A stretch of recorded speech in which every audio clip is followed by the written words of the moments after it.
First, can we welcome Chris Hare?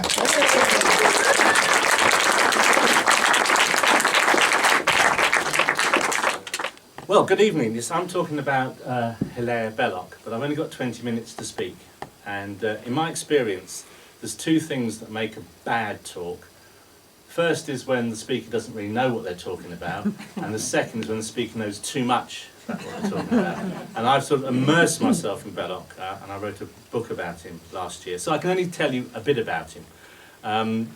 He was born in 1870. He died in 1953. He was born in France, of a French father and an English mother, who took him back to England when he was only 2.5 years of age. Many traumas happened in France at that time, which I can't go into.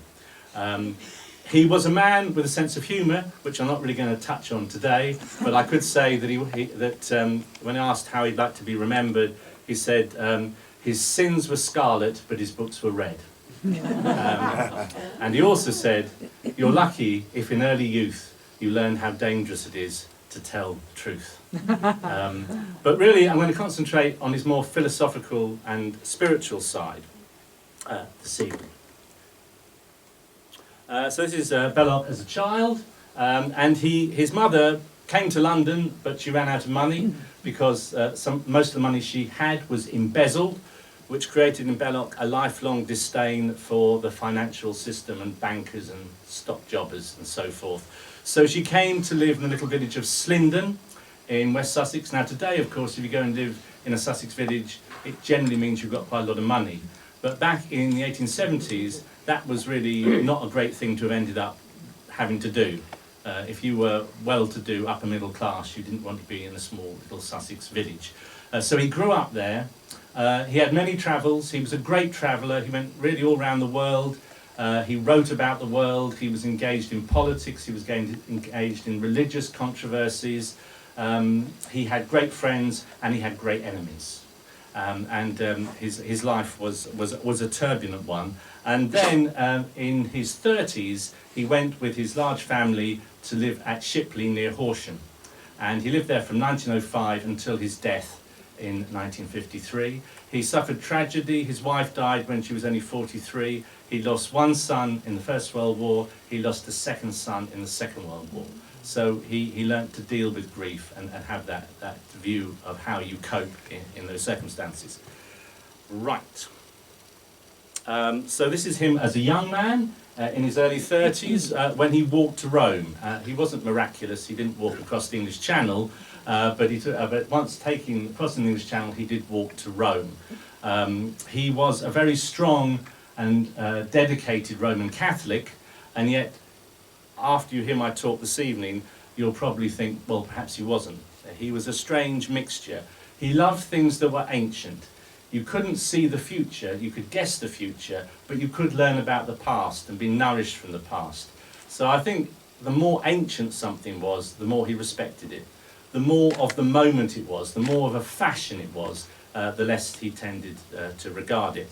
And one of his most famous books is The Path to Rome, which is a travelogue describing his journey on foot to Rome. And it's full of interesting anecdotes about the people he met, the villages he went into. And what he loved was that wherever he went, it was the same Latin Mass in the same little churches.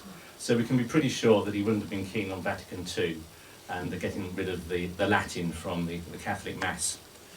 Now here's a wonderful figure. I bet you'd like to have met this gentleman on a dark evening. This is Cardinal Manning, one of the first English cardinals after Roman Catholicism was allowed to re-establish itself in England. And he was very influential on the young Belloc. 1889, when Belloc was 19, there was the great East End dock strike. And this was a pivotal moment in English social and political history. For the first time, non-skilled workers organised themselves, although I'm sure dockers were skilled, but described as non-skilled, organised for better pay. And there was a bitter dispute between the dockers and the dock owners. And the whole of society was on one side or the other. Cardinal Manning, at a great age, nearly 90 years of age, walked from Westminster Cathedral to the East End of London in his full cardinal robes, with altar boys carrying candles and with the whole canopy, and said mass outside the docks. No, he never said, I support the dockers, but everyone knew what the point he was making was. And a phrase that remained with Belloc all his life was when Cardinal Manning said, ultimately, all conflict is theological. It's not about ideology, it's not about fashion, it's about, in essence, good and evil and justice. And so this is one of Belloc's quotes. It is always worthwhile, I think, to hammer at truths which one knows to be important, even those which seem to others, at their first statement, mere nonsense.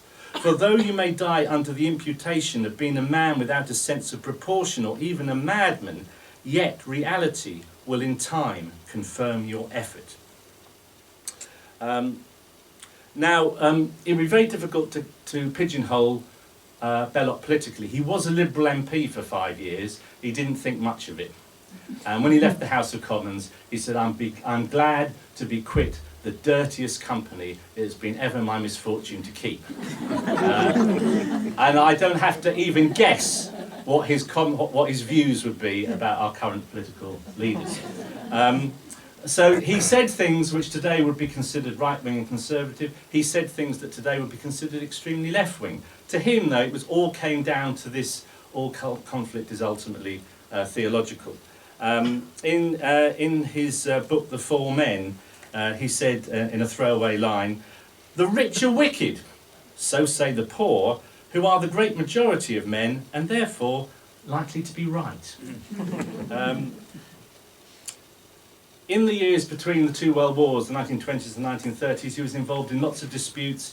He had a long, drawn-out dispute with H.G. Wells, who you all know of, for all his novels. H.G. Wells was very positive about the future, very positive about the Bolshevik Revolution in Russia, very positive about secularism, about science, and about the fact that the old world of religion and small rural communities was backward and disappearing. And Belloc objected to that. He even wrote a booklet, Mr. Belloc Objects. And when H.G. Wells came back, Belloc wrote another booklet saying Mr. Belloc still objects. And I thought I'd read to you because 100 years ago, he was saying things that seemed a bit mad at the time, like, yes, communism is a threat, yes, Nazism is a threat, but they're of the moment. They're just an historical moment. They'll pass. Everyone, he says, is forgetting the burning flame of Islam, which, of course, when you think what's happened in the last 20 years or so, but back in the 30s, that seemed a crazy sort of thing to say. He talked a lot about the environment. He talked a lot about the rise of industrial capitalism and how if it wasn't stemmed, it would turn into something dreadful. And writing about 100 years ago, he's saying, well, most of the world hasn't been taken over by industrial capitalism. Let's hope it doesn't. But if it does, we'll have an environmental breakdown that will turn the world into a desert, or we'll just be controlled by rich men. And this was on a radio broadcast in about 1930. He said, the industrial civilization, which thank God oppresses only the small part of the world in which we are most inextricably bound up, will break down. Oh, sorry, I ought to go on to the next slide, shouldn't I? I read that. That's... the industrial civilization, which thank God oppresses only the small part of the world in which we are most inextricably bound up, will break down and therefore end its monstrous wickedness, folly, ineptitude, leading to a restoration of sane, ordinary human affairs, based as a whole upon the freedom of its citizens, or it will break down and lead to nothing but a desert, or it will lead the mass of men to become contented slaves with a few rich men controlling them. Take your choice. And small things concerned him. He was very concerned that England might lose its inns. He said, when you travel, and he was a great traveller, he said, the thing about England, if you wanted to know English culture and feel English culture, go to English inns. And myself and Anne were driving up through West Sussex and Surrey a few weeks ago, and so many of our old inns have closed. And it's a tragic thing to see. And so he said, when you have lost your inns, drown your empty cells, for you will have lost the last of England. And as an elderly man in his 70s, he was heartbroken about the intrusion of the modern world on the quiet downland landscape that he loves so much. And he was this great traveller. He suffered terribly from insomnia, and he had to try and find things that calmed his mind down from all this, not confusion, but all this activity in his brain. And one of the things he did was walking in the downs and finding quiet spots where you could hear the birds and you could hear the wind in the branches. And yet, he lived to an era when you may hear the machine gun fire of a motor bicycle on the green sward of Chanctonbury Ring. There is no retreat wherein you can escape the blind, inhuman, mechanic clatter. So how did he find peace? On his boat. So this is him in his 60s. He had two boats. One was called the Nona, and one of his best books is The Cruise of the Nona, which again is a sort of travelogue. It's about sailing around Great Britain on this old boat, and it was a real he called it a yacht, but that wouldn't put the right thing in your mind at all. It looks like a barge with a sail, really. That's what it was. And he drowned nearly a couple of times, particularly off Bardsey Sound, off the Lynn Peninsula. And he writes all about that. But then in between, he writes about what he thinks is happening in the world, the moral state of the world, the direction that history is travelling in. And then he also had this, he reflected on what his spiritual outlook was. So he was a Roman Catholic, he went to the Mass, but lots of his writing would probably be described as pagan. And I say pagan in inverted commas because I'm sure that everyone would have their own definition about that.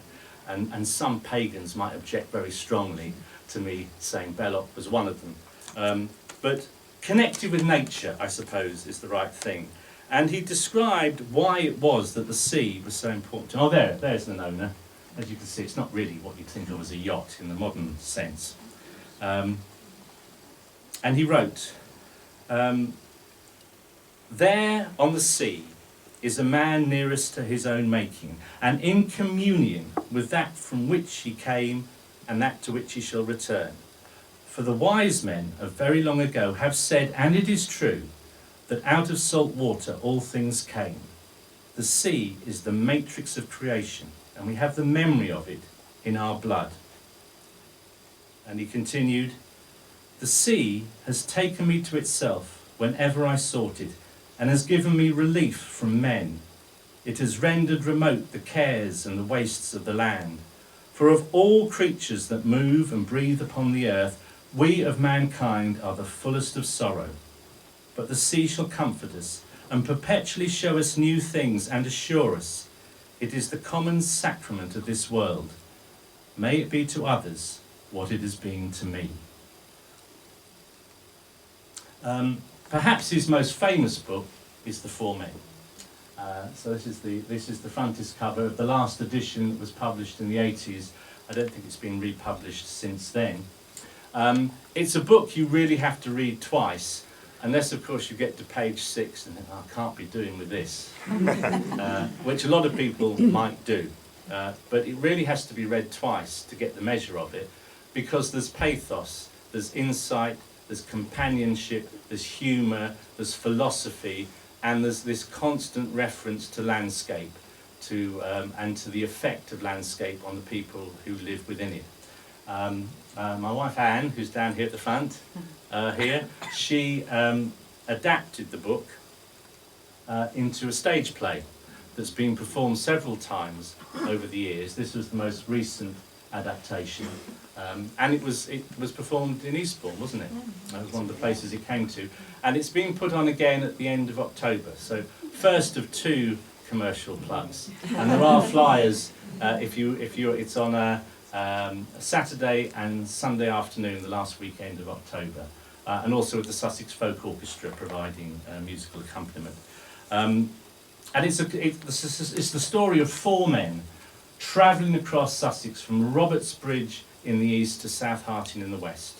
And they all meet by chance, and we don't really know who they are. They're never given proper names.